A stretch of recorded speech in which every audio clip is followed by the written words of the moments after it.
हरिओम प्रभु जी। आज हम लोग चर्चा करेंगे आत्मा और उसके सात शरीर के ऊपर। यदि इस चर्चा को आप ध्यानपूर्वक सुन लें और मनन करें तो इस चर्चा में आपको कई सूत्र साधना से संबंधित प्राप्त होंगे और आपको यह ज्ञात होगा कि आत्मा कैसे सात शरीर के बंधन में बंधी रहती है और साधना के बल पर उन शरीरों से मुक्त होते हुए फिर मुक्त अवस्था में पहुंचती है। परमात्मा सर्वव्यापक है, परम तत्व है, ब्रह्मांडीय ऊर्जा का उसका सूक्ष्म रूप है। वैसे यदि देखा जाए तो आत्मा और परमात्मा का अपना अलग अलग भाग है और रूप है। जहाँ परमात्मा तटस्थ है वहीं आत्मा सक्रिय और भ्रमणशील है। इसलिए आत्मा भ्रमणशील है किंतु क्रियाशील नहीं है।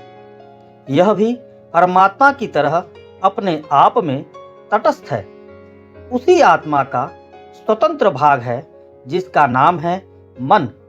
जैसे परमात्मा आत्मा का साक्षी है वैसे ही आत्मा मन की साक्षी है।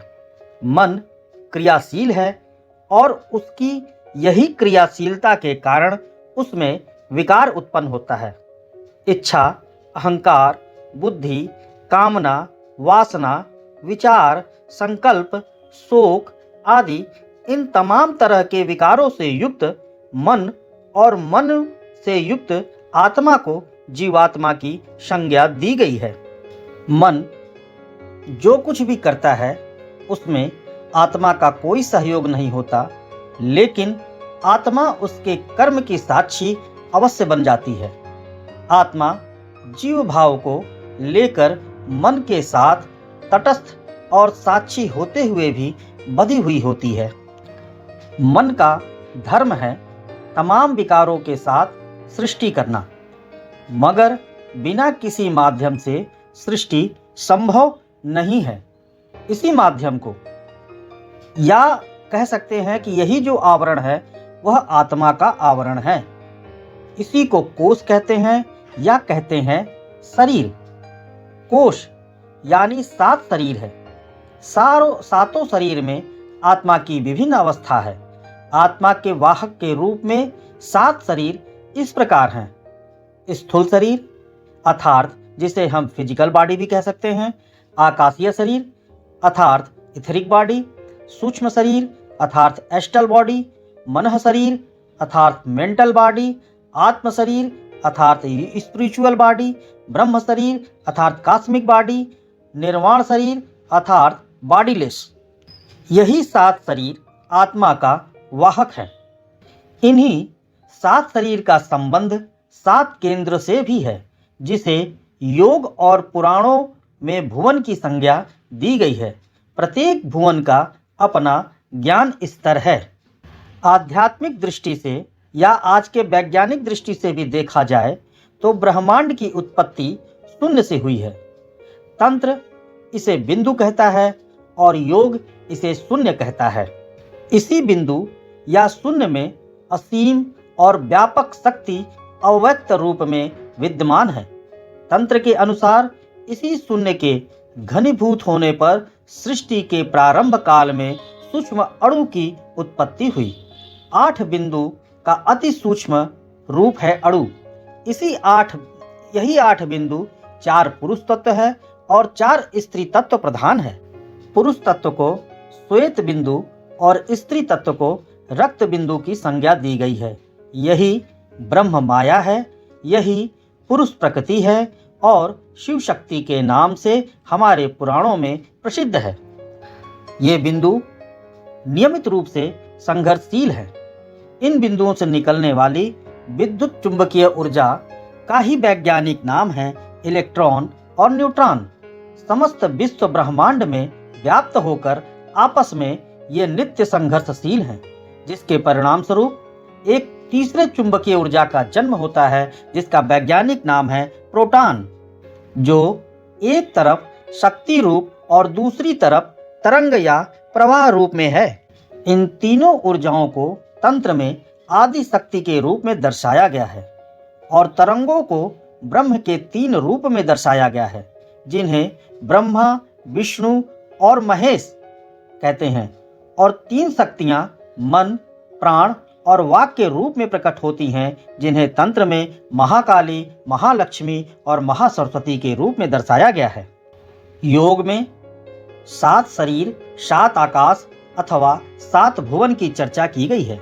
यही 7 भुवन आत्मा का निज लोक है और 7 शरीर उसका कोष है, जिससे क्रमशः आत्मा का क्रम विकास माना गया है। सूक्ष्म रेणुओं के द्वारा प्रथम निर्माण शरीर की रचना होती है।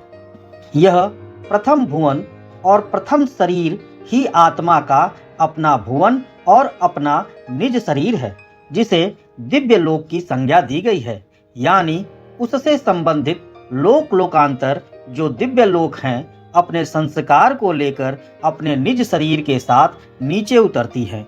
यही से आत्मा की विश्व यात्रा प्रारंभ होती है। दूसरा है ब्रह्म शरीर अर्थात कॉस्मिक बॉडी, जिसे आत्मा प्रथम शरीर के रूप में स्वीकार करती है। तीसरा है आत्मिक शरीर अर्थात स्पिरिचुअल बॉडी, इसे दिव्य शरीर या योग काया कहते हैं। आत्मा का स्वरूप दिव्य और निज रूप होता है। यह सभी विकार से मुक्त रहता है।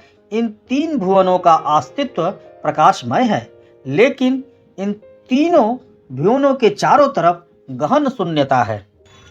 चौथा भुवन का वह भाग है जहां आत्मा का एक भाग मन के रूप में प्रकट होता है। आत्मा और मन दोनों मिलकर पिछले कोष यानी शरीर के साथ मनस शरीर यानी मेंटल बॉडी में प्रवेश करते हैं। यह वह भुवन है और शरीर है जहां आत्मा को जीवात्मा की संज्ञा मिल जाती है। 5वां भुवन संबंधित लोक में सूक्ष्म शरीर यानी एस्ट्रल बॉडी का निर्माण होता है। इस भुवन में और शरीर में जीवात्मा केवल मन को लेकर प्रवेश करती है। उसके साथ वाले पिछले 4 शरीर छूट जाते हैं, यानी आत्मा का यहीं से दिव्य भाव समाप्त हो जाता है। आत्मा यहाँ पर मन से युक्त होने पर वह जीव भावी हो जाती है। अब तक आत्मा का सृष्टि कर्म था, किंतु इस स्थान पर आत्मा साक्षी भाव में हो जाती है और हो जाती है साक्षी मन की, और मन हो जाता है सृष्टिकर्ता। सूक्ष्म शरीर मन का प्रथम शरीर समझा जाता है। आत्मा और मन दोनों इसी सूक्ष्म शरीर को लेकर छठे भाव यानी एथरिक बॉडी में प्रवेश करती है। छठा शरीर आकाशीय है। इसी को भाव शरीर और वासना शरीर भी कहते हैं। यहीं से दृश्य जगत की सीमा प्रारंभ हो जाती है। सूक्ष्म अणु और अणु के सम्मिश्रण से 7वें भुवन का निर्माण माना गया है। इसका एक भाग सूक्ष्म अणुओं से है और दूसरा भाग अणुओं से है। इसलिए एक भाग को अव्यक्त लोक और दूसरे भाग को व्यक्त लोक कहते हैं, लेकिन दोनों आपस में दूध और पानी की तरह मिले हुए हैं। सूक्ष्म अणुओं से वासना शरीर और अणुओं से स्थूल शरीर का निर्माण होता है। स्थूल शरीर में आत्मा बंध जाती है। यही आत्मा का बंधन है। कोष और चक्रों की साधना के द्वारा आत्मा बंधनों से मुक्त होकर ज्ञानमय होकर अपने निज लोक में प्रवेश कर जाती है। आत्मा का पतन होता है अज्ञानता के कारण और उत्थान करती है साधना के बल के द्वारा, ज्ञान के द्वारा। पतन ही अज्ञानता है और उत्थान ही ज्ञान है। इससे यह स्पष्ट हो जाता है कि जिन अणु परमाणु तत्वों से भुवनों और लोक लोकांतर की सृष्टि हुई है, उन्हीं से संबंधित कोशों यानी शरीर का भी निर्माण हुआ है। देखा जाए तो भुवनों की सीमा असीम है। प्रत्येक भुवन का अपना लोक है। धार्मिक दृष्टि से उन लोकों के नाम इस प्रकार हैं: भूलोक, भुवलोक, मनलोक, स्वहलोक, जनलोक, तपलोक और सत्यलोक। भूलोक अणु परमाणु द्वारा निर्मित भौतिक लोक हैं।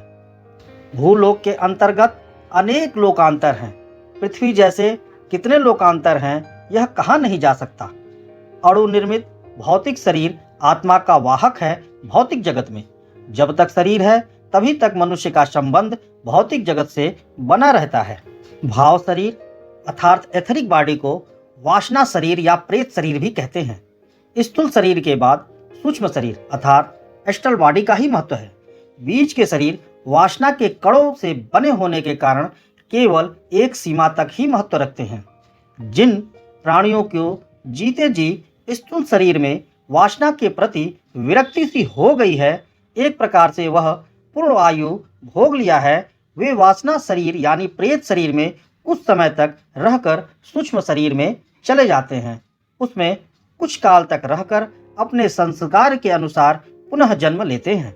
अर्थात हम यह भी कह सकते हैं कि जो मनुष्य स्थूल शरीर में वासना के प्रति विरक्ति सी हो जाती है, उनका विरक्ति भाव जागृत हो जाता है।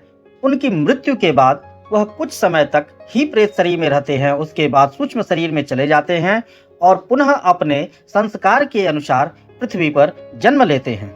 यहाँ यह कहने की अब आवश्यकता नहीं है कि आत्मा के जितने आवरण रूप एवं शरीर हैं, उसमें मन शरीर का अपना महत्व है। भारतीय साधनाएं विशेषकर कुंडलनी योग और तंत्र की साधनाएं एकमात्र मन शरीर को लेकर ही साधित होती हैं।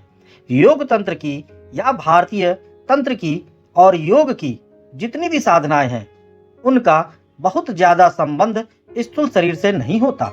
वे सूक्ष्म शरीर से होती हैं और मन शरीर को आश्रय बनाकर आगे बढ़ जाती हैं। हरि ओम प्रभु जी। यदि आपको यह वीडियो अच्छी लगी हो तो कृपया करके इसे शेयर करें, कमेंट्स करें और सब्सक्राइब करें। धन्यवाद।